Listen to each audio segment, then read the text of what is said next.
Em primeiro lugar, muito obrigado a todas e a todos que estão participando deste evento online, em particular ao nosso ilustre palestrante de hoje, o professor Vanderlei Salvador Banhato. Hoje temos o 14º webinário do PPGF da UFPA. Peço, por favor, a todas e a todos que deixem suas transmissões de áudio e vídeo desligadas, exceto no momento em que forem falar. Perguntas serão permitidas após o seminário, a menos por solicitação do palestrante. As inscrições para perguntas devem ser feitas pelo chat e eu peço a ajuda do time da Secretaria do PPGF para registrar os inscritos e a ordem das inscrições. Hoje temos a honra de contar com o professor Vanderlei Salvador Banhato como nosso palestrante. O professor Banhato esteve presencialmente na Amazônia algumas vezes, incluindo em 2008, quando ministrou o seminário de abertura durante o primeiro simpósio amazônico de física, em homenagem ao professor José Maria Filado Bassal. O professor Banhato é membro de diversas academias e sociedades científicas, incluindo a Academia Brasileira de Ciências e a Academia Mundial de Ciências Atuais. O professor Banhato concluiu seu doutoramento no MIT, Massachusetts Institute of Technology, nos Estados Unidos, sob orientação do professor David Pritchard. Atualmente, Banhato é professor titular da Universidade de São Paulo, em São Carlos, e diretor do Instituto de Física daquela instituição. O professor Banhato é amplamente reconhecido por ser um excelente pesquisador, professor, orientador e palestrante, sendo autor de mais de 700 artigos publicados em revistas nacionais e internacionais, tendo orientado mais de 100 teses entre doutorado e mestrado nas áreas de física, odontologia e medicina. Em pesquisa, o professor Vanderlei Banhato atua principalmente na área de física atômica e aplicações da ótica nas ciências da saúde, o que está relacionado com o tema do seu webinário de hoje. Entre suas atividades relacionadas com o ensino de física, posso mencionar as videoaulas gravadas pelo professor Banhato, com dezenas de milhares de visualizações, o que se insere igualmente nas suas atividades de extensão universitária. E, de fato, o professor Vanderlei Banhato tem se distinguido também por sua atuação na divulgação científica, tendo recebido em 2005 o Prêmio José Reis do CNPq. No Brasil e no exterior, o professor Banhato recebeu outras inúmeras distinções, incluindo, apenas para citar algumas das mais recentes, em 2019, o Prêmio Almirante Álvaro Alberto, concedido conjuntamente pelo CNPq, Fundação Conrado Wessel e Marinha do Brasil, e em 2018, a Comenda da Ordem do Mérito Científico, na categoria Gran Cruz da Presidência da República. Mas, enfim, estamos aqui reunidos hoje para ouvir o professor Banhato, de forma que é melhor eu me apressar em conceder a palavra ao nosso ilustre palestrante. Professor Banhato, a audiência é sua. Bom, eu queria agradecer a oportunidade, né? Sempre me identifico muito aí com o pessoal de Belém e admiro muita gente aí. E é um prazer poder falar um pouquinho num tema que é um tema que muita gente às vezes não sabe que eu trabalho e já venho trabalhando há muitos anos, há mais de década, que é essa área de biofotônica ou aplicações da ótica nas áreas da saúde. O seminário de hoje vai estar mais ligado com essas áreas e eu vou mostrar para vocês algumas das coisas. Deixa eu ver se eu consigo, então, agora colocar a minha apresentação. E vou utilizar aqui a tela cheia para poder dar início. Muito bem. Outra coisa, eu acho que vocês têm a liberdade de interromper se tiver alguma dúvida que, sem saná-la, não é possível continuar, tá bom? Então, se for algo emergencial, pode perguntar sim, porque, afinal, apesar de estar à distância, nós temos que manter em prol aí do bom desenvolvimento do entendimento, uma certa informalidade. Muito bem. Então, eu vou falar para vocês sobre a ótica e as soluções para os desafios atuais da saúde. Porque quem faz ciência aplicada, obviamente, tem interesse em superar algum desafio que exista, né? E o nosso é na área da saúde. Eu vou colocar mais precisamente todos os desafios que a gente tem encarado aqui. Mas antes de começar, nós vivemos uma situação muito complicada, que é o custo da saúde, né? Isso é uma coisa que preocupa todo mundo, inclusive no debate da reeleição aí, da eleição, né, do maior país do nosso continente, que é os Estados Unidos. A parte de cuidados com a saúde tem sido o topo da lista das discussões. Porque a saúde, a medicina nunca teve tão evoluída, mas ela nunca também foi tão cara. E isso significa que ela está sendo restritiva para muita gente. E quem que tem que resolver isso? Bom, quem tem que resolver isso são exatamente tecnologias que possam ser transladadas para qualquer classe social, para qualquer país, diminuindo o custo da saúde. Bom, deixa eu começar me apresentando um pouco. Já foi extensa a apresentação, e eu agradeço muito, né, o Crispino, que exagerou um pouco, mas eu coordeno aqui um centro de pesquisa em ótica e fotônica. Nós temos aí, como você pode ver, um elenco grande de pessoas trabalhando, tem mais de 100 pessoas trabalhando no nosso grupo aqui em São Carlos. Na verdade, são 125, acho, hoje. Muitos alunos, professores, né? Somos em 8 docentes aqui no grupo. Temos muitos engenheiros e, além de ser um centro, nós também somos uma unidade Embrapi, que realiza cooperação com o setor produtivo. E muito do que eu vou falar, ele chega na sociedade através dessas parcerias. Muito bem. Aqui estão os laboratórios aqui localizados. Como você pode ver, tem uma mistura de todos os gêneros, né? E características. Você vê alguns dos laboratórios, todo mundo vestidinho de branco. Esses laboratórios certamente são laboratórios que conduzem pesquisas na área da saúde, de uma maneira ou de outra. Nós temos muitas pesquisas clínicas andando, porque a gente tem tido a filosofia de ir da prova de conceito até a aplicação clínica. Mas você vê laboratórios que está todo mundo em cima de uma perua Kombi. Esse certamente não é na área da saúde, é na área de física atômica. E nós temos laboratórios onde todo mundo se reúne aí ao redor de uma máquina de vácuo, etc. Então, nós temos aqui uma mistura que tenta conviver harmonicamente, um gerando conhecimento para o outro. Bem, o nosso centro aqui em São Carlos, ele é um centro estadual, mas também somos um desses INCTs, né? E nós temos a parte de física atômica, temos a parte de biofotônica e temos a parte de nanoplasmônica. Todas essas áreas passam por um teor de ciência básica elevado e, quando possível, no caso da biofotônica, extrapolando para aplicações, porque quem desenvolve tecnologia para a área da saúde ou quer avançar o que se entende ou quer propor uma solução que possa ser adequada aí para a solução de algum problema. Nós temos um centro de difusão, talvez a gente seja o único grupo de física que tem um canal de TV 24 horas no ar, na TV convencional, e temos também,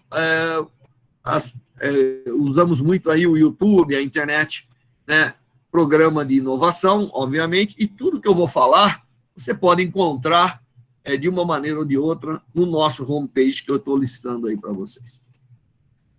Eu, tradicionalmente, agora venho trabalhando em turbulência quântica, mas esse é um tema muito, muito, muito interessante, que eu tenho me dedicado muito, né? E a gente tem feito avanços interessantes com átomos frios, que é um tipo de superfluido aprisionado, e que isso está nos permitindo entender um pouco mais algumas coisas que até então eram empíricas nessa área aí de superfluidez e turbulência. E isso vai ficar para uma próxima parte. E também no início eu comecei um laboratório de relógios atômicos, é o único do hemisfério sul, desenvolvimento de padrões de frequência, relógios atômicos, inclusive os nossos aqui baseados com átomos frios, mas hoje já passei isso aí para o meu ex-aluno, atual professor da Escola de Engenharia de São Carlos, o professor Daniel, mas eu ainda colaboro em alguma coisa. E isso também vai ficar fora da nossa apresentação. E eu vou me restringir mais à parte de biofotônica, como o nome diz, biofotônica é alguma coisa de luz aplicado às ciências da vida. E a gente trabalha com alguns conceitos, nós não trabalhamos com tudo que envolve luz e vida, mas a gente tenta trabalhar com alguns conceitos que têm aplicação muito vasta, que é a parte de ação fotodinâmica e, através disso, tratamento de câncer e controle microbiológico. E também, ultimamente, nós temos, por necessidade de cooperar, né, trabalhado na parte de segurança alimentar. E, se tiver tempo, eu vou falar um pouquinho disso, com técnicas ópticas que permitam eliminar toxinas ou contaminantes dos alimentos. E nós temos um princípio aqui que nós vamos desde as coisas fundamentais. Então, se nós vamos tratar câncer, por exemplo, nós vamos desde cultura de célula, de entender o interior da célula, passando por modelos experimentais, que normalmente são feitos com animais, até chegar à clínica. Aliás, esse é um dos poucos institutos de física desse país que tem um biotério, porque a gente usa mais ou menos alguma coisa do tipo aí por ano, 3.000, 3.500 animais para os experimentos. Tudo isso que é utilizar a luz, seja para ligar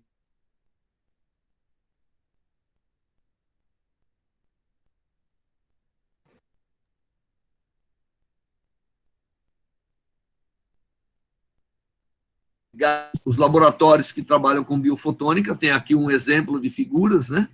Você, em geral, tem laser, tem fontes de luz, mas tem animais aí em cima dos laboratórios, tem muita microscopia. Nós temos uma facilidade muito boa com confocal, microscopia confocal, eletrônica, 2 fótons, microrama. Então, nós temos um laboratório de microscopia com bastantes equipamentos que tem ajudado bastante. Bem, o uso de luz em ciências da vida, ele não é novo, né? Aliás, se não me engano, o 3º prêmio Nobel na área de medicina ou fisiologia foi dado para um cientista que utilizou a luz para tratamento de doenças. No caso, era o lúpus vulgaris, né? Isso em 1903.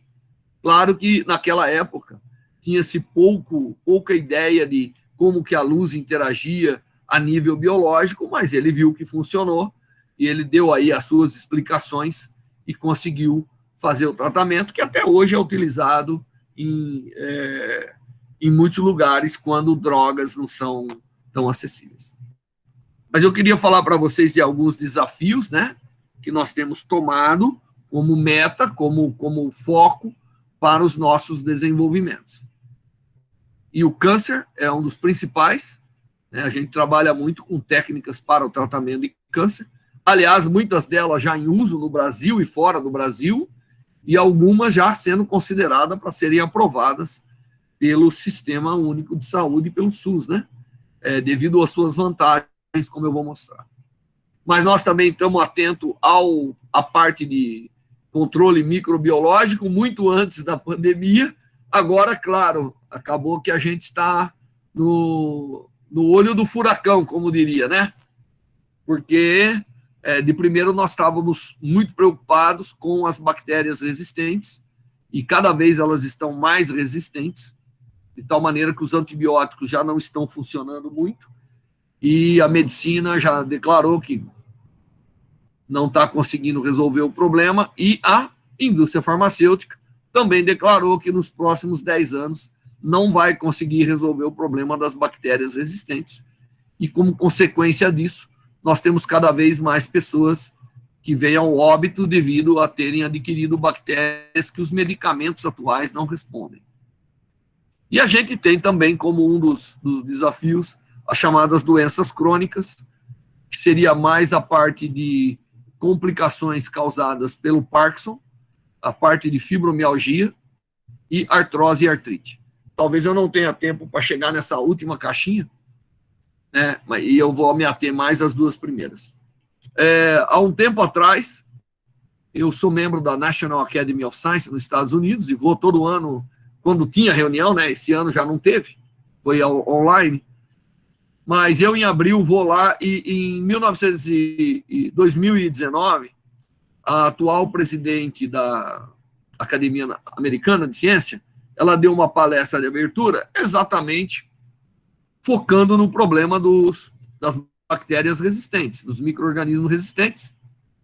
E ela fez um paralelo entre os micro-organismos resistentes com o aquecimento global.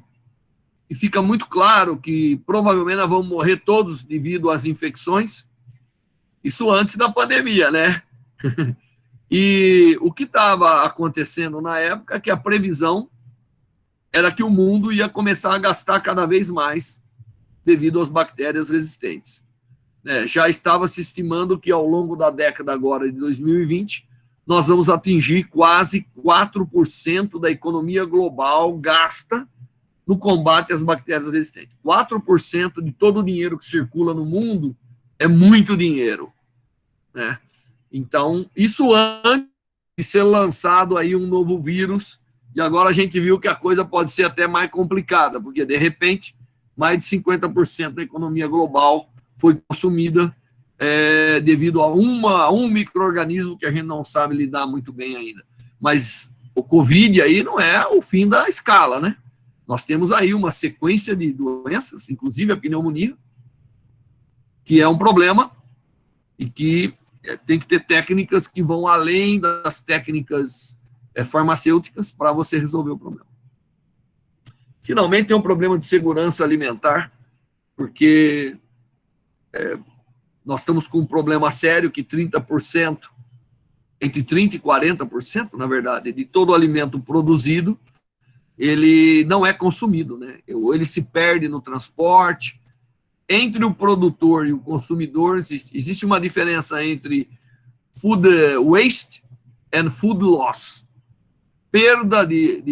A perda é devido a transporte, contaminantes que vêm da lavoura e que fazem a fruta ou a comida apodrecer, adicionam toxinas, etc. E food waste não, esse é o desperdício, que também precisa de controle.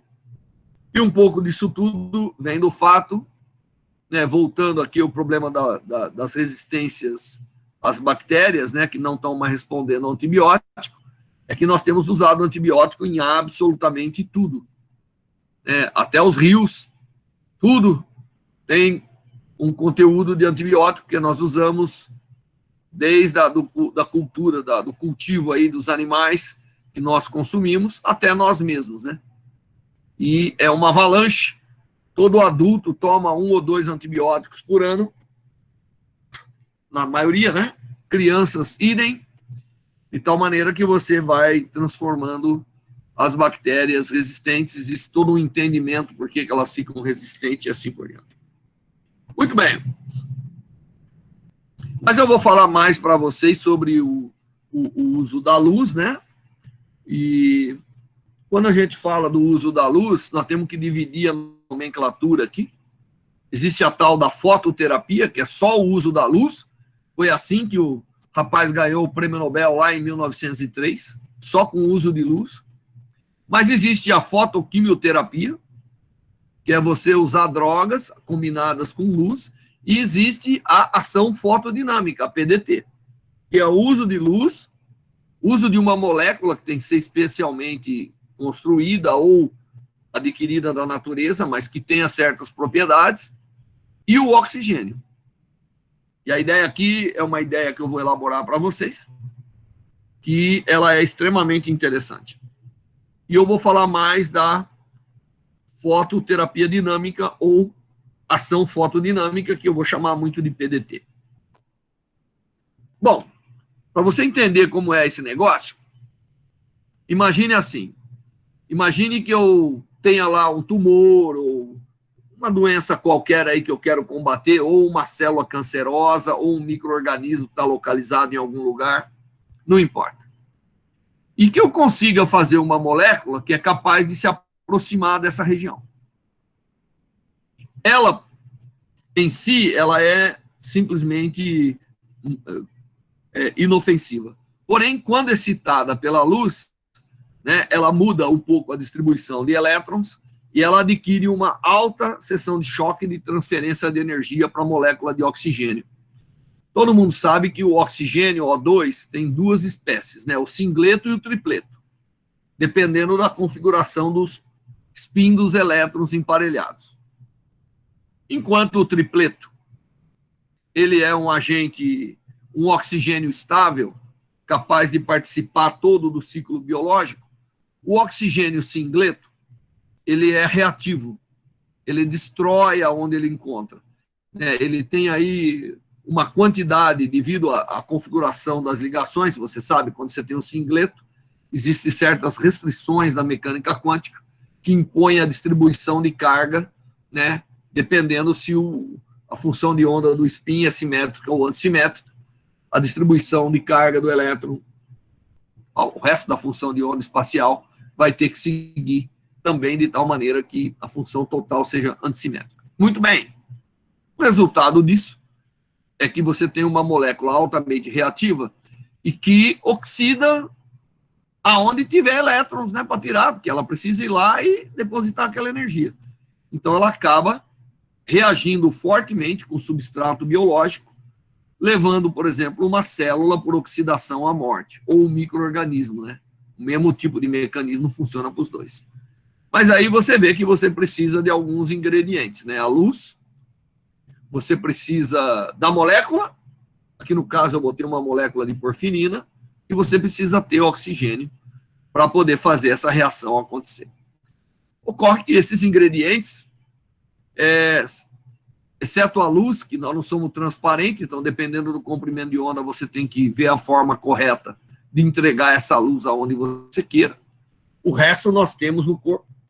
Ou se não temos, hoje nós temos tecnologia para levar uma molécula que tem uma certa atração por um sítio, seja uma molécula, seja uma célula de câncer ou um micro-organismo. Então, basicamente, como a maioria que está assistindo aqui são físicos, eu imagino, mas não tem problema, todo mundo consegue entender esses diagramas de energia. O que a gente faz a nível celular é colocar uma molécula, que é o chamado fotossintetizador, excitar com luz esse fotossintetizador, ele fica numa situação que ele pode transferir energia através de uma transferência spin exchange com a molécula de oxigênio, e aí começa reações lá dentro, levando a célula à morte, ou por necrose, ou por apoptose. Nesse momento não vale a pena elaborar. O que importa é que o target foi eliminado.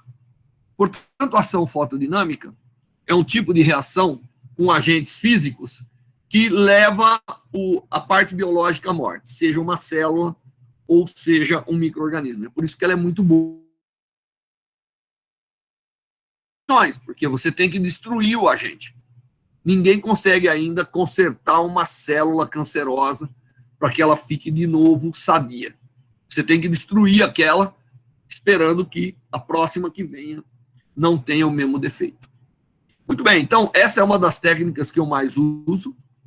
Existem várias maneiras de explicar como isso ocorre, e ocorre de fato oxidando muita coisa, até a nível do material genético das células ou dos micro-organismos, é possível destruir através da ação fotodinâmica, e tudo com luz. E ainda de lambuja, a gente recebe luz de volta, porque as moléculas excitadas, elas dão luz de volta para nós através de fluorescência. E essa fluorescência, ela nos dá muita informação do que está acontecendo. Então, a técnica, do ponto de vista de um físico, ela é um sonho, porque eu vou matando um tumor e vou vendo o que estou matando. Porque eu consigo, a luz que vem de fluorescência, consegue me dar essa informação. Como que é o princípio todo? Normalmente, a gente administra um fotossensibilizador, seja para tratar infecção ou para tratar câncer. Existe uma afinidade, também não vou elaborar muito, mas é a constituição tanto do micro-organismo quanto da célula tumoral. A célula tumoral, as suas membranas com as lipoproteínas de baixa densidade, elas adquirem tudo, mas não conseguem jogar nada para fora. Então, acumula no tumor. Aí você ilumina, e isso causa uma fotorreação que elimina aquele tumor ou aquela infecção. Muito bem. Tem muita física para fazer aqui? Tem. E você viu que tem muita física atômica e molecular, é por isso que eu estou envolvido com isso, né? Nós temos que estudar, por exemplo, porque nós não somos totalmente transparentes à luz, nós temos que entender muito bem como luz, inclusive visível, se distribui nas partes biológicas, né? Para poder. E aqui eu uso uma aproximação muito interessante, viu, Crispino? Lembra quando a gente aprende que, conhecendo o contorno de um campo, eu sou capaz de recuperar todo o campo? Se o espaço é livre de fontes, a gente usa muito isso no eletromagnetismo. Aqui eu uso para a luz. Eu medindo a distribuição de luz num determinado local, eu sou capaz de mapear como que a luz está se distribuindo no tecido biológico, que é um meio túrbido, né? É um meio de múltiplos espalhamentos e assim por diante. Bom, existem fenômenos de transporte associado, eu tenho que entender isso, como que moléculas conseguem percolar pelas membranas e tudo isso, é um problema físico importantíssimo, e existe problema de threshold, porque para você matar uma célula ou um micro-organismo, você precisa dar uma dose acima de um limiar, abaixo do limiar, você não mata. É por isso que quando eu ilumino, se você olhar aqui, eu estou iluminando desse lado, essa parte do tecido morreu e o resto continua células viáveis, porque a intensidade de luz vai atenuando, portanto, a dose que as células absorveram ou que estiveram expostas, ela vai até um limiar. Isso dá um limiar de dose a partir do qual eu mato. E eu tenho que estudar esses limiares utilizando basicamente tipo de distribuição estatística que a gente faz em mecânica estatística tradicional, para entender como é a distribuição de threshold das células, para eu ter certeza que eu sou capaz de matar o tumor todo e não deixar só células que eventualmente não são atingidas por essa técnica.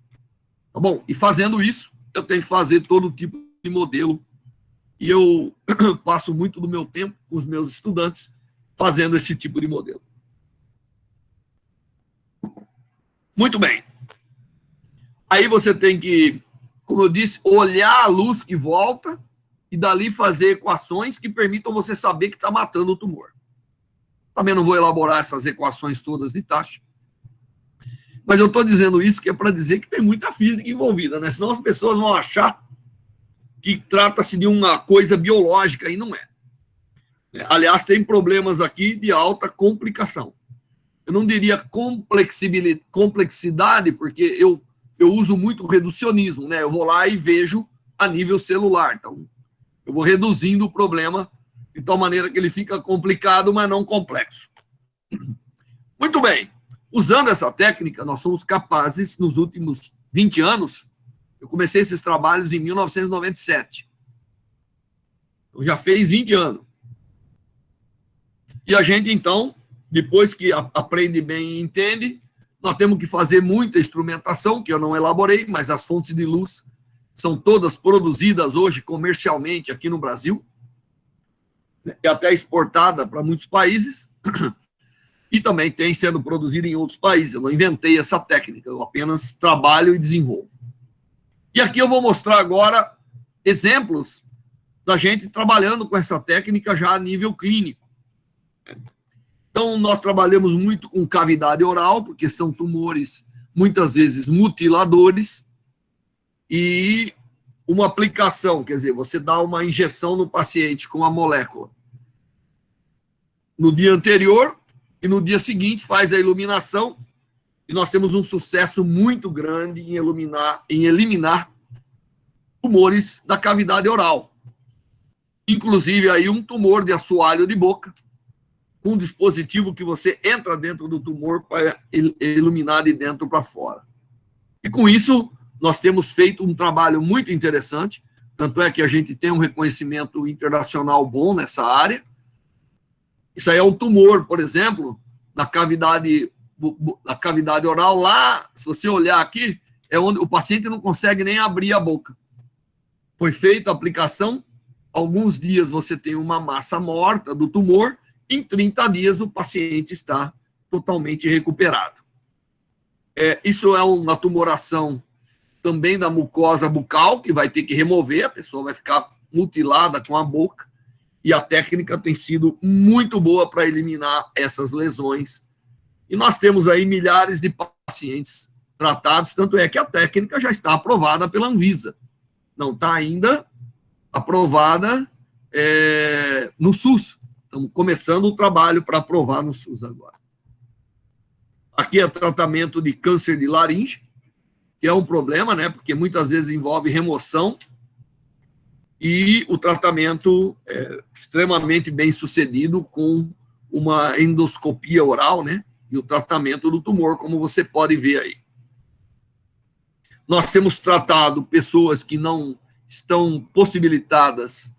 Quando eu digo nós, existe uma equipe médica associada com o grupo, como vocês viram lá. E nós estamos dentro do Hospital de Câncer, vários hospitais do câncer, inclusive no INCA, no Rio de Janeiro, utiliza essa técnica já como referência em algumas coisas, como vocês vão ver. Esse é uma tumoração basocelular, onde a pessoa já tem complicações, não pode fazer uma cirurgia, e a técnica se mostrou extremamente promissora nessa remoção desses tumores. Então, não existem muitos casos, nós somos bem-sucedidos, principalmente em câncer de bexiga, esôfago, intraoperatório, nós temos feito.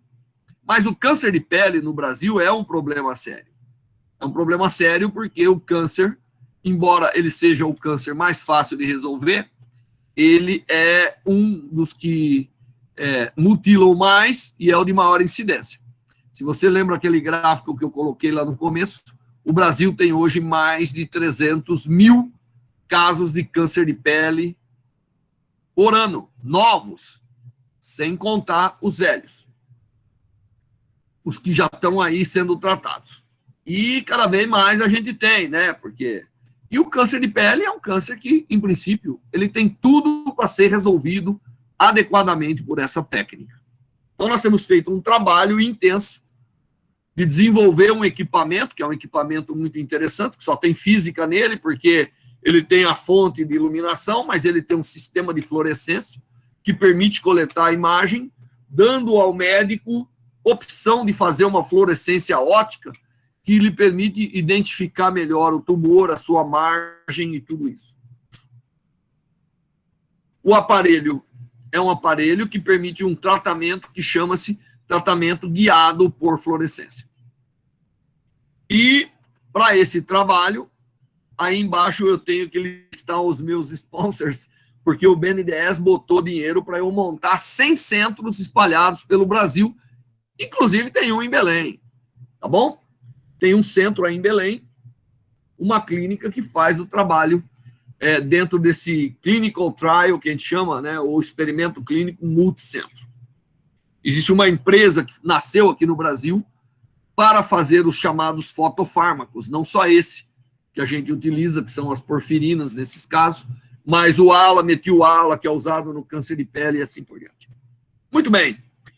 Então, a inovação é feita, o médico está aí aplicando, você pode, por fluorescência óptica, saber que a droga está totalmente acumulada no tumor, você pode programar e realizar o tratamento.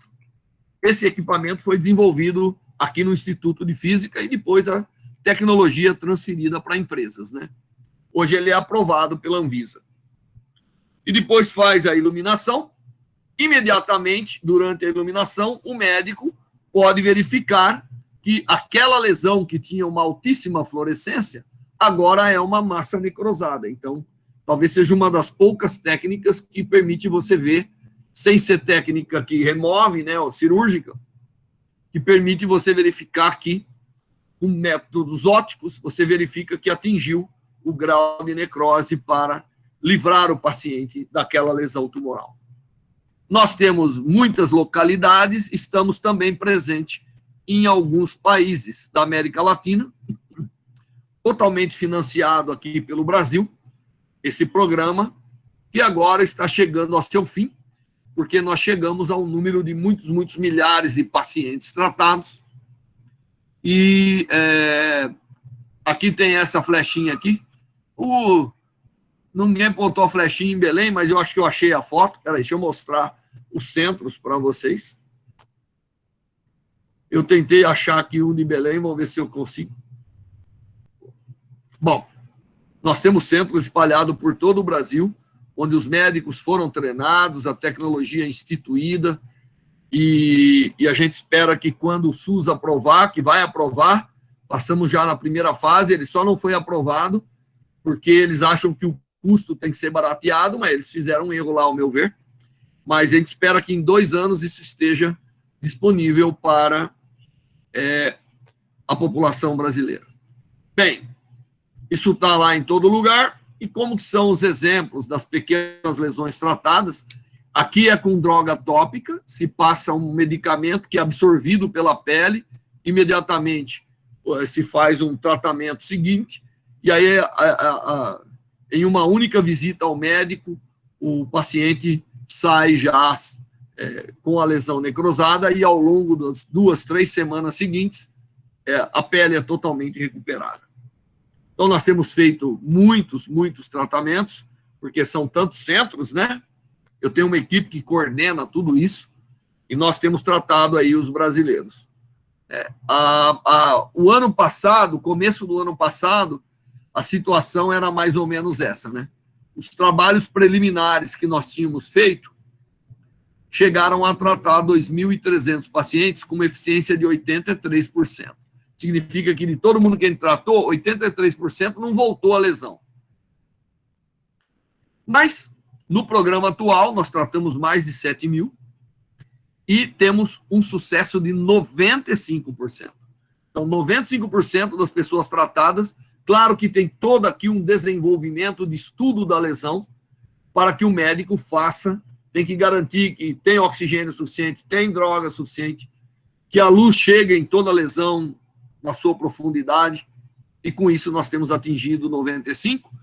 Agora a gente está fazendo um desenvolvimento fantástico, vai sair na revista Journal of Biophotonics do próximo mês, que são agulhas dissolvíveis, então o médico coloca uma espécie de um band-aid no tumor de pele, as agulhas dissolvem lá dentro, isso vai aumentar a eficiência. Nós esperamos chegar em 97% de sucesso. Por que 97%? É número mágico? Bom, porque 97 é o chamado padrão ouro dessa técnica, que permite, é comparado com a cirurgia. Então, aí é quando o SUS vai adotar. E a droga tem que ser... Nós queremos chegar nessa técnica. Eu me preocupo muito com a realidade econômica, nessa parte, porque eu já faço ciência básica na outra parte, que eu não tenho que me preocupar com isso, mas aqui eu tenho que me preocupar que seja uma tecnologia, seja um desenvolvimento científico, que esteja dentro da realidade econômica dos países. Por isso que você vê que eu estou me associando muito com a América Latina, mas a gente tem também parcerias na Europa, né? Vários lugares, França, nós temos parceria na Escócia, nós temos parceria na Inglaterra, nós temos parceria nos Estados Unidos, em vários centros, com essa técnica. E agora nós temos um programa da saúde da mulher para o tratamento do câncer de colo de útero, usando absolutamente a mesma técnica, só que procedimento diferente. Você sabe que o câncer de colo de útero é a segunda causa de morte da mulher brasileira devido ao câncer, primeira câncer de mama, que também nós temos uma novidade, mas não incluí aqui na minha apresentação. E foi feito o equipamento, esse equipamento já está aprovado e já fizemos vários estudos, eu não vou aqui delinear todos os estudos, porque eu quero entrar na parte de infecção, mas o trabalho foi muito bem recebido e a gente espera agora, nos próximos anos, evoluir para ter um sucesso com o câncer de colo de útero, equivalente ao que nós tivemos com o câncer de pele. E a gente trata também esôfago, bexiga, duodeno, e temos feito muito tratamento. Mas agora eu quero falar de um tema que está mais aí na moda, que será que esse negócio aí, essa fotorreação, mata os micro-organismos? pois eu quero dizer para vocês que mata sim. Nós podemos matar vírus, nós podemos matar bactérias, tanto gram-positiva quanto gram-negativa, fungos e parasitas, e com grande eficiência. E, normalmente, a reação oxidativa ela é bastante destrutiva, ela destrói, quando essa bolinha que você está vendo aí é para simbolizar as moléculas de fotossensibilizador. Quando a gente ilumina, a gente oxida e destrói tudo, mas também nós destruímos o material genético e tudo isso. Todas essas infecções que você está vendo aqui, nós tratamos. E nós aqui no Brasil somos pioneiros nas doenças bucais, endodontites e periodontites. Somos pioneiros nas doenças respiratórias, que eu vou mostrar, na onicomicose, e você acabou de ver aí, nós temos também um trabalho para o tratamento do HPV, do condiloma, né, do HPV, tanto para mulheres quanto para homens. Muito bem. Matar a bactéria com essa ação é muito eficiente. Se você pegar uma colônia de bactéria e iluminar, botar essas moléculas que nós trabalhamos, que são muitas, hein? Tem as porfirinas, as clorinas, hoje nós temos as curcuminas, temos as endocianinas, temos um elenco grande de moléculas, e o nosso centro está associado com a Universidade Federal de São Carlos, um grupo de química orgânica que faz a síntese dessas moléculas. E muitas delas estão aprovadas aqui no Brasil já para uso em tratamentos. Muito bem. Olha, aqui é o Staphylococcus aureus. Quando você coloca aí numa placa e ilumina, veja quantas ordens logarítmicas você decresce. Então, é quase uma esterilização mesmo, porque é uma reação intensa. A outra coisa que eu devia ter falado lá no câncer é que essa técnica não tem efeito colateral. Não é que nem radioterapia e químio, que você fez uma vez ou duas, você não pode fazer mais. Essa que você pode fazer infinitas vezes. Se voltou o tumor, pode tratar de novo. E aí vai. Muito bem. Então, na parte de infecção, nós temos feito um programa aí do condiloma. Condiloma HPV é um papiloma vírus, né? É um vírus que cria lesões, principalmente na genital da mulher, do homem, né? O Brasil tem um número muito grande de pessoas contaminadas com HPV, tanto é que o governo fez um programa de vacinação das meninas e dos meninos, né? Mas ainda é um problema. O grande problema aqui é que ele é sexualmente transmissível e que ele é o principal causa de câncer de colo de útero na mulher. Então, a mulher, quando pega HPV, que são essas lesões aí, ela pode vir a ter câncer de colo de útero. E o tratamento é um tratamento feito a nível ambulatorial e que elimina todas as lesões de HPV. Aliás, com esse trabalho, nós ganhamos o prêmio Mercosul de Inovação, o prêmio Sanofi da Saúde da Mulher, e estamos continuando aqui trabalhando com uma equipe que envolve médicos e pesquisadores e todo mundo. A gente também usa técnicas ópticas para identificação das lesões de condiloma, de tal maneira que você veja, né? Com o uso adequado da luz, você revela coisas que o olho não consegue ver muito bem. Mas também temos tratado aí as micoses de unha. Ninguém morre de micose de unha, mas morre do remédio que toma para eliminar a micose de unha, porque dá cirrose hepática. Então, os trabalhos é o uso de certas pomadas que já foram desenvolvidas e já estão aprovadas na micose de unha, seguido de iluminação e a eliminação dessas micoses aí, né?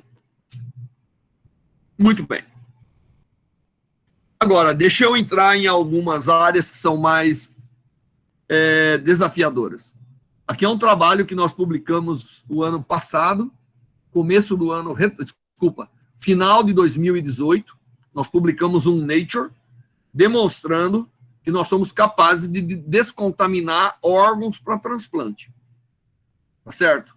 E nós fizemos a demonstração com órgãos de animais e depois órgãos humanos, e no Canadá nós fizemos a implementação clínica, de tal maneira que o ano passado nós publicamos uma revista Lancet, onde 22 pacientes transplantados com órgãos que vieram de doadores contaminados com vírus da hepatite, só 2 pegaram a doença. Seria 100% numa situação normal. Então, agora nós estamos investindo bastante para usar essas técnicas para descontaminar órgãos, né, que são utilizados em transplante. Mas aqui está um desafio interessante, que é o tratamento das chamadas faringotonsilites, infecção de garganta. Afeta os adultos e as crianças, e normalmente nós já entramos no antibiótico. Acontece que é possível, com essa técnica, a gente administrar a droga via oral, ou por um spray, ou por uma balinha que vai dissolvendo, e a gente consegue eliminar muito as infecções. Esse aqui é um trabalho, aqui tem muitos trabalhos publicados, eu não estou pondo referências, né? Mas você pode entrar no nosso homepage, lá tem todas as referências. Esse aqui é um trabalho que foi coletada as bactérias típicas da infecção humana e mostramos que a ação fotodinâmica, seja com curcuminoides, ou seja com outras drogas, eliminam muito bem essas bactérias, e ainda a gente usa fluorescência para ajudar o médico a ver que a infecção foi eliminada. Os trabalhos já estão em fase clínica, tanto para adultos quanto para crianças, e nós temos conseguido um sucesso muito grande. Aqui está as crianças sendo iluminadas, o aparelho já foi aprovado pela Anvisa, mas a técnica em si ainda não. Estamos em clinical trial. E para a criança, nós estamos adotando ou um popzinho, um pirulito, ou uma balinha, que ela chupa, demora 5 minutos para a bala dissolver, que é uma bala de hidrogel, e ela contém lá a molécula, que é de curcumina, essa molécula que você está vendo aí no gráfico. E ela, então, essa molécula impregna nas placas bacterianas da garganta, depois é feita a iluminação, e nós conseguimos eliminar 94% dos casos de infecção. Bom, aí o CONEP, que é o Comitê de Ética Médica de Brasília, aprovou o uso na fase clínica 3, desde que a gente administre também antibiótico, antes de fazer a técnica, mas relate, né, para evitar essas febres reumáticas, etc., que são infecções generalizadas. Mas o sucesso é muito grande. Por que nós estamos fazendo isso? Porque a infecção de garganta é uma das principais causas do desenvolvimento de resistência bacteriana devido ao uso abusivo de antibiótico. Mas aqui vem a minha menina dos olhos atual, que é o tratamento da pneumonia. Vamos imaginar o seguinte, uma pessoa tem pneumonia. E vamos imaginar que eu consigo fazer uma droga chegar nos brônquios. E você sabe, a pneumonia é uma infecção nas vias aéreas, né? E normalmente nós tomamos droga oral. Mas imagine que eu consigo fazer a droga por via inalatória, chegar lá nas placas bacterianas, nas colônias bacterianas que estão no pulmão. E que eu consiga um comprimento de onda capaz de penetrar na caixa torácica. Aí eu vou lá, ilumino, dou a droga, espero um pouco, ilumino, e a ideia é eliminar a pneumonia. Bom, aqui você está vendo um rato sendo tratado e funcionou maravilhosamente bem. Para ratos, com a pneumonia induzida, a pneumonia não é uma doença natural do rato, né? Ele morre. Se você enfiar as bactérias da pneumonia no rato, ele vai adquirir pneumonia e morrer. Muito bem. Aí nós inalamos, fazemos ele inalar, iluminamos, você está vendo aqui essa coisa que vai ao redor dele aqui, é para iluminar toda a caixa torácica. Todos os animais que nós tratamos sobreviveram. Os que nós não tratamos, eles vão morrendo. Esse é um diagrama de sobrevivência muito utilizado para você ver a eficácia da técnica. E agora nós estamos nos preparando para fazer em adultos. Porque a principal causa de morte quando você tem doença respiratória é a pneumonia. A gente gostaria de estar preparado já nesse momento, porque a gente acredita que isso aqui também vale para infecções virais das vias respiratórias. Veja bem, se o vírus ele é sistêmico, você só elimina aquele que estão nas vias respiratórias. Mas uma das causas morte do pessoal que adquire o vírus aí, né, o SARS, a doença SARS, o vírus da Covid-19, eles acabam falecendo de pneumonia, porque as alterações das vias respiratórias são tais que a pneumonia se aloja rapidamente ali. Então, a gente espera que isso seja uma coisa boa que vai acontecer. Como a gente não consegue ainda fazer em humanos, nós estamos fazendo em porcos. Então, eu tenho que garantir todo tipo de coisa, que a luz passa pela caixa torácica. Isso é a caixa torácica de um porco vista por dentro, para mostrar que a luz penetra. Muitas simulações onde a gente põe bactérias no interior lá da caixa torácica e mostra que as bactérias vão matando as bactérias como havia sido previsto. O porco tem uma caixa torácica mais ou menos equivalente à do ser humano, de tal maneira que permite. E aqui apareceu uma pergunta muito rápida ali, gabines de ultravioleta, etc., não penetram no corpo, não poderia eliminar de maneira alguma a doença lá no interior dos pulmões, tá bom? Dos brônquios. Essa técnica, sim, essa pode. Nós publicamos os primeiros trabalhos, e agora, aliás, esse trabalho aqui do ratinho foi o trabalho meu aceito mais rapidamente, 24 horas pelo editor, e é um trabalho que eu espero que vai ter um impacto bom, porque assim que a gente demonstrar que nós podemos tratar a pneumonia resistente, principalmente, em pacientes que estão na UTI, etc., não sei se vocês sabem, mas morre mais gente de pneumonia em UTI do que do vírus ele mesmo, né?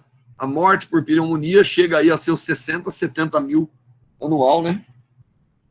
Eu sei que nós já atingimos aí mais de 100 mil mortes do Covid por diversas complicações. Muito bem.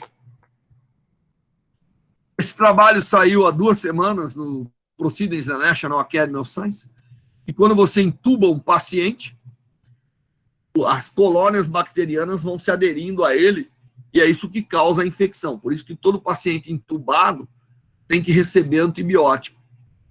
Tá bom? E aí, nós funcionalizamos com uma molécula, um tubo endotraqueal, que chama, e a gente ilumina com uma fibra óptica no interior. E esse gráfico aqui é a medida.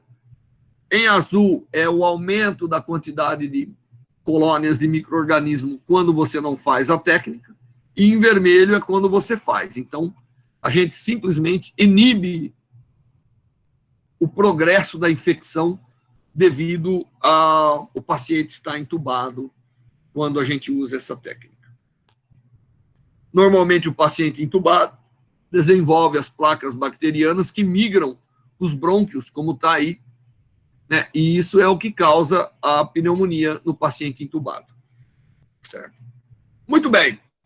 Isso mostra para você um pouco de tudo isso que eu falei aí da ação fotodinâmica, mas nós estamos aí na era do Covid, e eu também venho trabalhando com ultravioleta já faz aí uns 10 anos, e o ultravioleta é, sim, um elemento físico extremamente importante para combater os vírus, porque ele destrói não só a camada proteica do vírus, mas também o material genético. Então, o vírus fica totalmente inativado.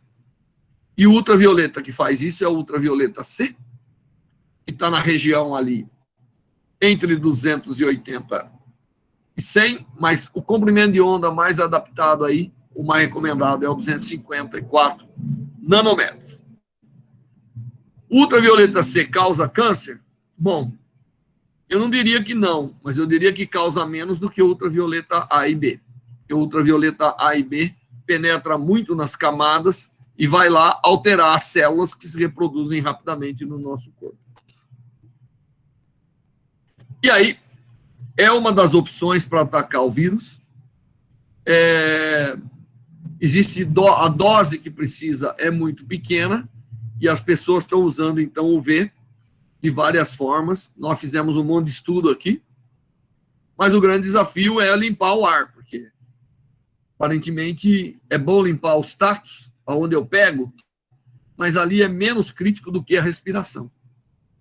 E para isso você tem que usar a hidrodinâmica, jogar os aerosóis para baixo, de tal maneira que eles saiam da zona de respiração, e para isso a gente tem feito turbinas aí que circulam o ar por reatores de ultravioleta, e temos feito experimento mostrando que a gente consegue eliminar toda a infecção contida nos aerosóis que estão por aí. Teria também a parte de segurança alimentar, todas essas doenças que acontecem aí na comida, pode ser tratada também com essas técnicas, mas eu vou... isso nós temos feito muito desenvolvimento, inclusive com as empresas. Aqui que é relevante é esse.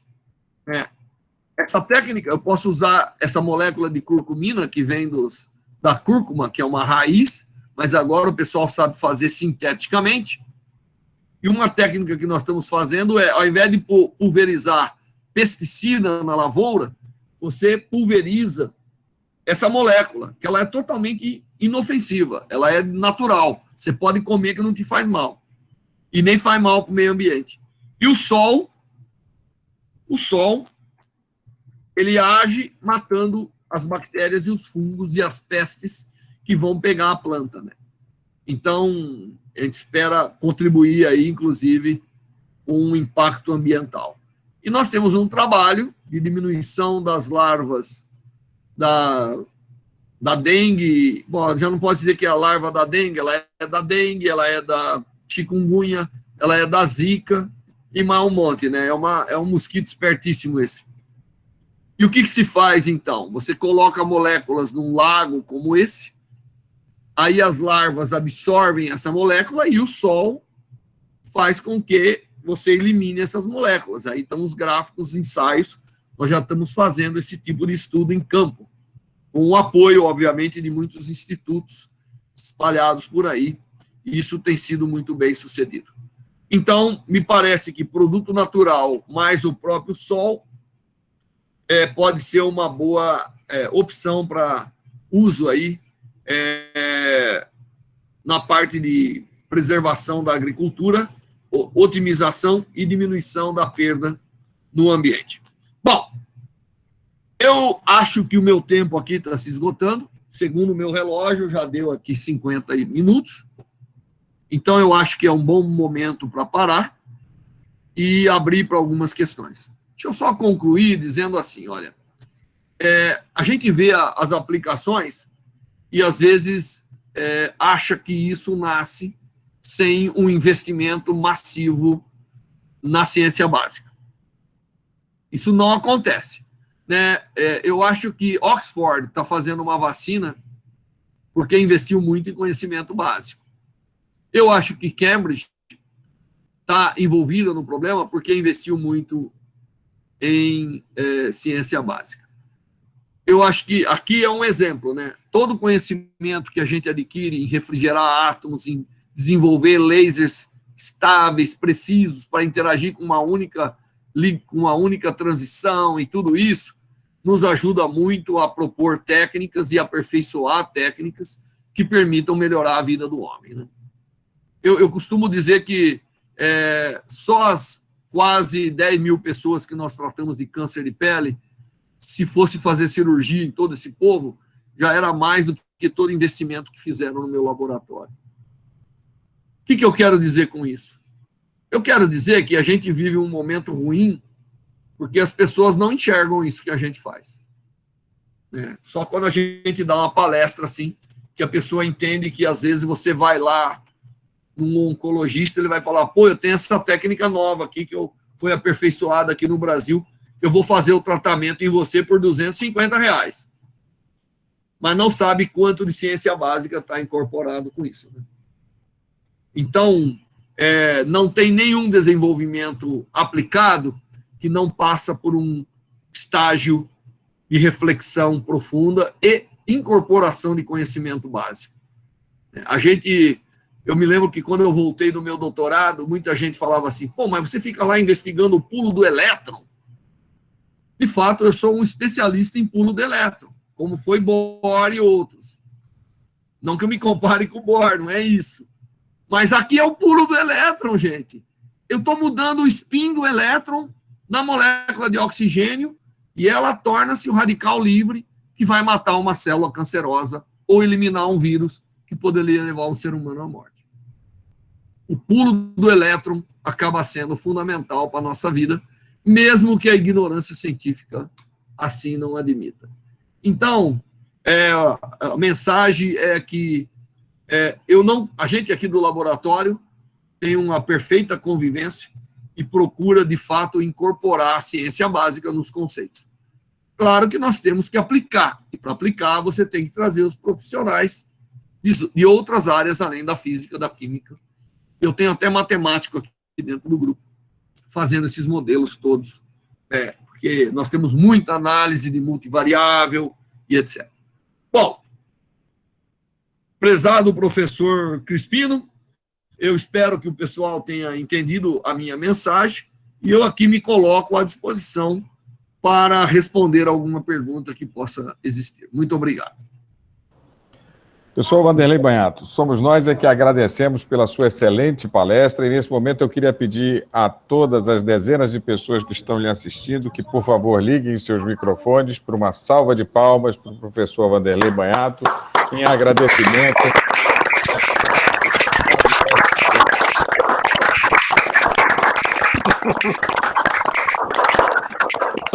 Estou vendo alguns alunos meus aqui. Ó. Exatamente. O Pedro está aí. Pedro, temos que botar o condensado 1 em funcionamento. Tá voltando. O Arno está fazendo um bom trabalho lá. Isso aí. Bom, ótimo. Eu vou aqui... Aí, eu vi que tem muita coisa no chat aqui, deixa eu ver se eu consigo me lembrar. Vamos já repassar, você pode também assumir o controle, deixa eu só dar uns dados aqui que eu costumo registrar, né? Então, assim, apesar de quando a gente está no modo de apresentação, a gente parece estar falando uma sala vazia, mas, na verdade, você esteve falando aqui, na maior parte do tempo, para mais de 70 pessoas, não é? Fora aqueles que estão lá no YouTube, tá certo? Então, das mais diferentes localidades do Brasil, só para citar alguns estados aqui que eu consegui registrar, né, nas regiões Norte, Nordeste, Centro-Oeste, Sudeste, então temos Amapá, Pará, obviamente, Tocantins, Rio Grande do Norte, no Nordeste, Mato Grosso do Sul, Dourados do Centro-Oeste, Minas Gerais, BH, Itajubá, Rio de Janeiro, capital interior, São Paulo, e assim por diante. Além disso, obviamente, não posso deixar de registrar, né, a participação do pessoal aqui do interior mesmo do estado do Pará, e do litoral do estado do Pará, como Salinas, Santarém, Castanhal, entre muitos outros, né? O seu seminário ele foi anunciado na nossa Fundação de Amparo à Pesquisa Local e também na nossa Secretaria de Ciência e Tecnologia, e já registro aqui meus agradecimentos pela participação deles. Obviamente, não posso deixar de mencionar que o seu seminário foi amplamente prestigiado aqui pelos nossos professores e discentes do nosso programa de pós-graduação, afinal, né, são as pratas da casa, professor Danilo Alves, Marcelo Lima, Jorge Cassineira, San Cleiton, Moreira, Valdeci Feio, entre muitos outros. Docentes e técnicos das mais diferentes áreas da UFPA, das ciências exatas, das ciências da saúde, da pedagogia, por exemplo, está o Igor Coimbra, a Tainá Barros, da farmácia, professores de outros campi da UFPA, como eu mencionei, né, por exemplo, o professor Caio Macedo, outras universidades e institutos da Amazônia, não é, como Alex Cabral, Manuel Neto, Marcelo Ribeiro, Marcelo Siqueira, José Silva, assim por diante, professores de outras universidades brasileiras, você já pegou aí o Pedro Tavares, mas também o Luiz Nagamini, de São Paulo, o Álvaro Rodrigues, do Rio de Janeiro, também até,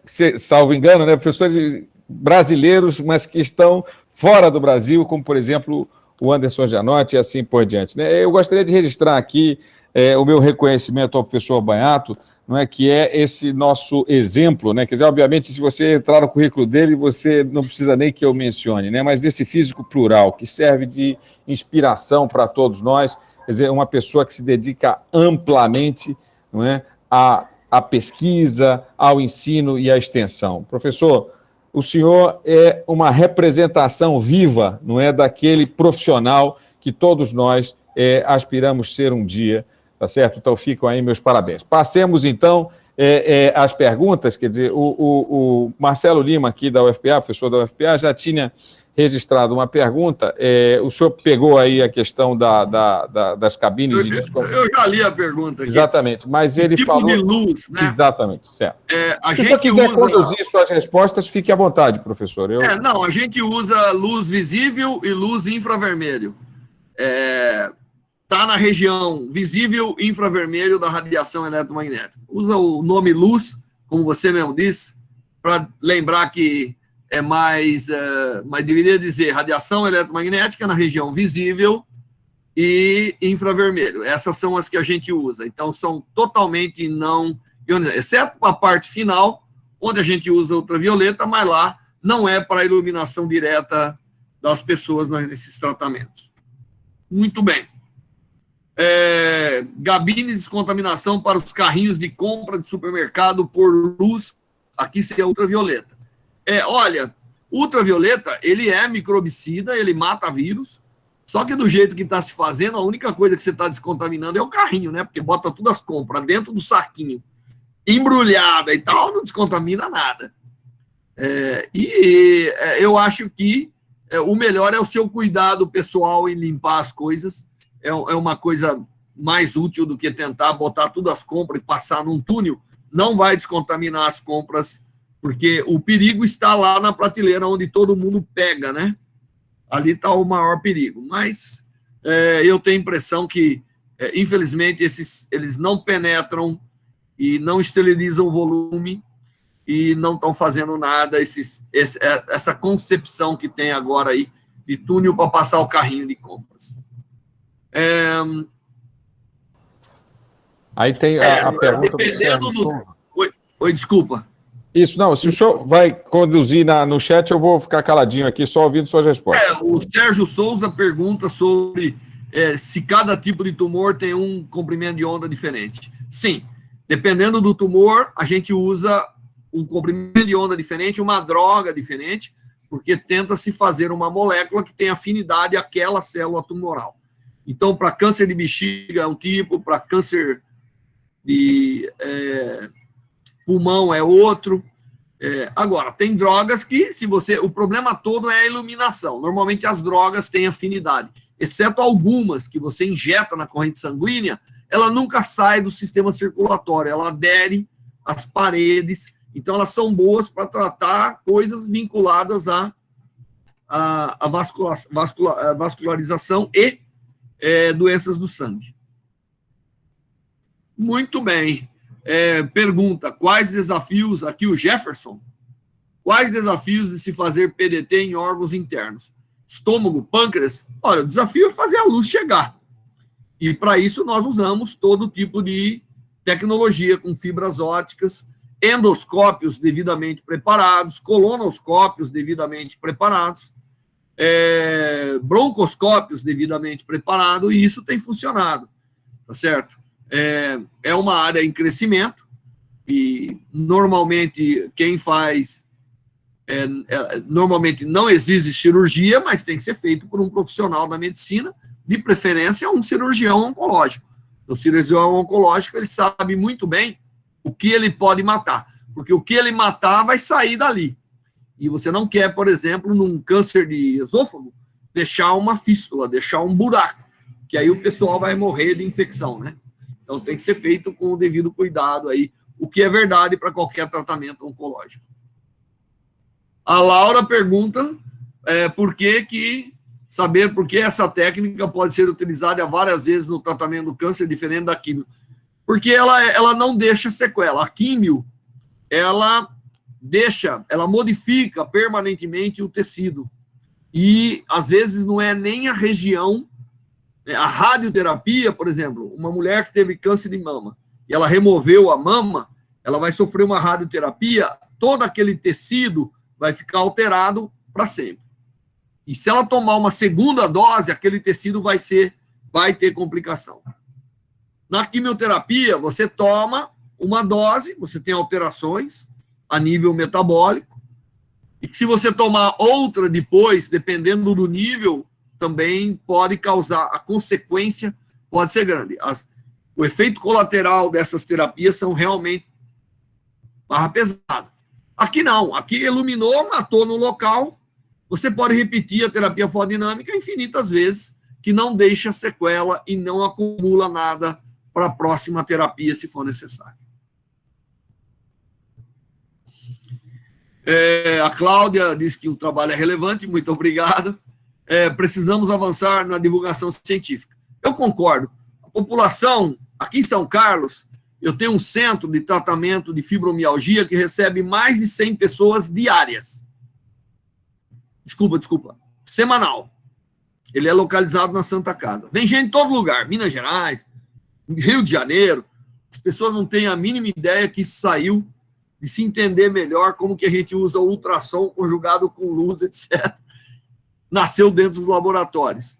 Então, a gente precisa divulgar que é para a população apreciar que a única coisa que vale a pena investir é no conhecimento, né?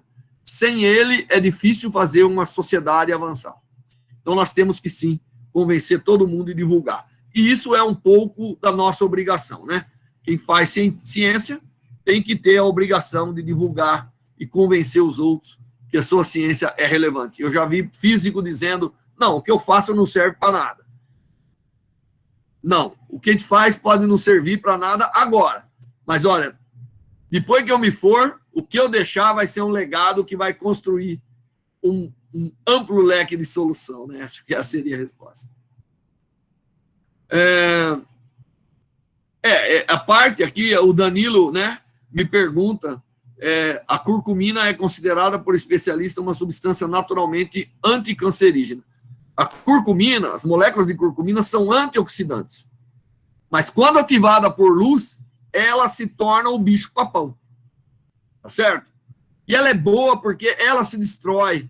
Por isso que eu estou usando curcumina nos lagos aí para matar as larvas. Ela se autodestrói, vira nada.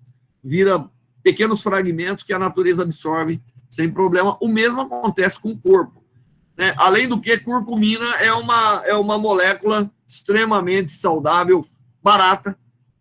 Se você comprar da Aldrich, vai pagar R$1.000, 20 miligramas. Mas os químicos sintetizados, eles são capazes de fazer em batelada a R$20 a grama. Portanto, ela é muito boa para ser adicionada aí na saúde. O Álvaro Martins de Almeida, os efeitos colaterais da PDT pode-se compreender rapidamente que não ocorra o efeito resiliente, sistêmico da química e da rádio. Mas, em se tratando de excitação de radicais livres e da difusão, não necessariamente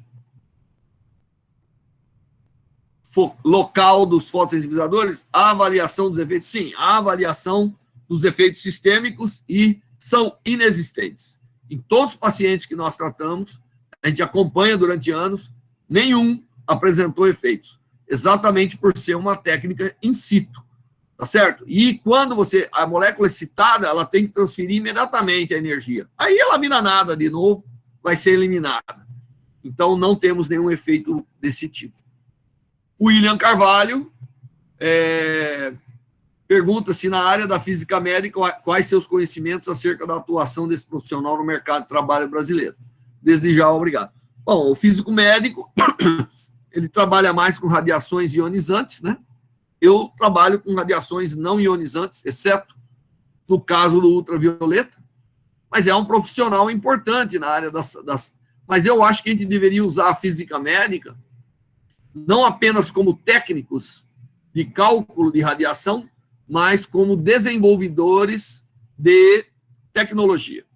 Né? A radioterapia, por exemplo, é algo do arco da velha, né? Raio-X, aliás, até os geradores de raio-X deveriam ser modernizados. Então, nós precisamos muito dos físicos atuando, sim, nessas áreas. Agora, nada substitui um físico com conhecimento generalizado, e aí ele atua. Um físico se formou bem, ele atua em qualquer área. Um físico que se formou meia boca, aí é difícil. Por isso que eu sou a favor da boa formação, não da formação neurótica, mas da boa formação, com intuição, com tudo isso. Como eu estava dizendo, o pulo do elétron aqui está ajudando a tratar o câncer, mas o pulo do elétron será os nossos novos computadores aí em átomos e moléculas, porque a era quântica vai começar e não há dúvida, não adianta se esconder disso. Muito bem, o Jefferson. O IPEM realiza muitas técnicas parecidas, sem dúvida, o IPEM faz muito trabalho na área de biofotônica, e essas técnicas estão presentes. A ação fotodinâmica nós não inventamos, quem inventou foram os americanos, mas nós temos contribuído para tornar isso realidade com bases científicas como ninguém. Tanto é que nós estamos, em termos de publicação, se você pôr câncer de pele, né, Skin Cancer Research, você vai ver que nós no Brasil somos, aliás, dominamos as publicações com a técnica de terapia fotodinâmica e os clinical trials aqui no Brasil e no mundo. Muito bem. E a Cláudia diz que é profundo aí o pensamento, mas ele é verdadeiro. Eu não conheço nenhum lugar de grande sucesso que não foi, antes de tudo, um grande pilar científico. Dá uma olhada. Aonde está a tecnologia? Da onde vem tecnologia? Vem do MIT, vem de Stanford. Você está falando das instituições que são os pilares do conhecimento científico. Cambridge, Stanford, Oxford, e aí vai. Mesmo aqueles lugares que fazem ciência básica, das mais básicas, têm dado contribuições para a tecnologia de forma relevante. Veja a Dúbina, os transurânicos. De repente, os caras sabem produzir raios gama melhor do que todo mundo. Tecnologia do Gamma Knife aí para radioterapia, e aí vai. É assim, o conhecimento é imbatível. O Einstein já dizia, né? Conhecimento científico ainda é muito pequeno para a humanidade, né? O que a gente deveria saber, o que existe aí para ser conhecido e o que nós conhecemos é muito pequeno, mas não tenha dúvida que é o nosso maior tesouro. Se pegue nele, porque sem ele não vamos adiante. Professor Vanderlei, obrigado aí por suas respostas, e como eu disse, né, uma pessoa que é plural, ela deixa, né, quer dizer, até o mediador fica tranquilo, porque você vai dominando aí tudinho. É isso, ótimo, muito obrigado. Mas temos ainda duas perguntas que muitas vezes as pessoas gostam de fazer as perguntas elas mesmas. A primeira delas é o professor Sancleiton, é o nosso decano aqui da nossa pós-graduação. Professor Sancleiton, se você quiser ligar o seu microfone e fazer sua pergunta, por favor. Tudo bem? Ok, obrigado. Tudo bem, Vanderlei? Antes de fazer minha pergunta, eu queria agradecer muito, né, e parabenizar essa excelente palestra. A gente vê como é importante essa aplicação, essa capacidade que a física tem, demonstrada assim, várias nuances, né, com relação à saúde, que você desenvolveu, e realmente é estimulante, é muito interessante, então parabéns. A minha pergunta é o seguinte: nós fomos contactados pela uma professora de Sergipe, que eu não sei se o senhor conhece, a professora Suzana Lalit, né? Que ela é física médica e ela nos convidou para participar de um projeto dessa caixa de desinfecção. No caso, a proposta era fazer uma caixa para desinfectar as máscaras N95, que hoje estão sendo muito demandadas, e elas são máscaras que têm um uso limitado, e depois de usada, elas não têm mais como reaproveitar. E é com luz ultravioleta C. Nós conseguimos aqui, num projeto que eu tenho do CNPq, comprei as lâmpadas, eu mesmo fiz a caixa, né, fiz as lâmpadas, fiz o projeto todinho, executei tudo, né, para pendurar as máscaras, com motor de passe para ficar rodando, para que todas as faces fossem iluminadas igualmente. Bom, enfim, quando eu fui apresentar o projeto na universidade, tem uma comissão do hospital que não recebeu, porque é a Anvisa, e eu acabei não conseguindo ter o êxito que eu queria e que ela teve lá, né? E eu sei que toda essa pesquisa do ultravioleta para vírus e bactérias foi o senhor que desenvolveu, né? Já apresentado aí, aqui no Brasil. Como que a Anvisa vê a aplicação dessas caixas? Hoje, essa liberação, porque eu vi também que tem o ar, né, que o senhor colocou aí, eu já tinha lido essa matéria, né, da desinfecção de ar, naquele sistema que fica o fluxo de ar, né? Acho que é com ultravioleta também. Então, a Anvisa já aprovou todos esses sistemas? O problema é o seguinte, que a parte de desinfecção de máscaras, eu não tenho muita autoridade para falar, porque nós fizemos alguns ensaios com ultravioleta em máscara e indo para as camadas. Alguns tipos de máscaras funcionam razoavelmente bem, para outros, aquelas com mais camadas, nós semeamos, né, infecção dentro lá, micro-organismo, para ver se penetrava e não conseguimos um sucesso. Então, eu tenho usado mais ozônio, câmara fechada de ozônio. Mas a Anvisa, o problema é que a Anvisa ela tem um desconhecimento completo. Ela queria aplicar para o ultravioleta a mesma legislação de raio-x. Então, é complicado. Agora ela está afrouxando, ela criou uma comissão, inclusive tem um dos professores do nosso grupo que faz parte, para poder, de alguma maneira, poder fazer recomendações, porque ela não pode exigir normas técnicas, porque não existem. E ela não pode vir aí, que nem eles falaram outro dia lá em Brasília, que o ultravioleta não mata, não é comprovado. Pelo amor de Deus, pô. Se você pôr no Google aí SARS, Covid, UV inactivation, você não consegue ler tudo. Eu recebi só para dar parecer uns 4 artigos. E bem feito. Então, eu acho assim, a gente tem que insistir nos dispositivos de segurança, né, Sancler? Nós temos que fazer sistemas, porque o ultravioleta, alguns segundos de ultravioleta C na retina queima, não é? Alguns minutos de ultravioleta C na pele faz queimadura severa. Então, nós temos que ter dispositivos que permitam segurança. Mas a Anvisa, ela tem sim. E outra, a classe de sanitizador, que é isso, quando você aplica as coisas em ser humano, é uma classe de produtos, é uma classe de ensaios. Quando você... o Sterilair, lembra do Sterilair que a gente comprava na farmácia? Ele é uma lampadinha de ultravioleta que naturalmente circula no ar. E era aprovado pela Anvisa, não é? O próprio rodinho, que foi desenvolvido aqui no nosso laboratório, desde 2014, agora tem aí 20 mil fabricantes. Mas a patente é da USP, ninguém sabe ainda, né?